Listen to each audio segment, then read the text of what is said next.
Welcome back to another technical deep dive here in the debug zone.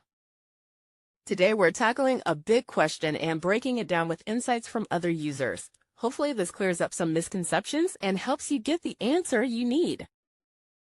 So buckle up, stay a little curious, and let's jump right in.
And that's a wrap.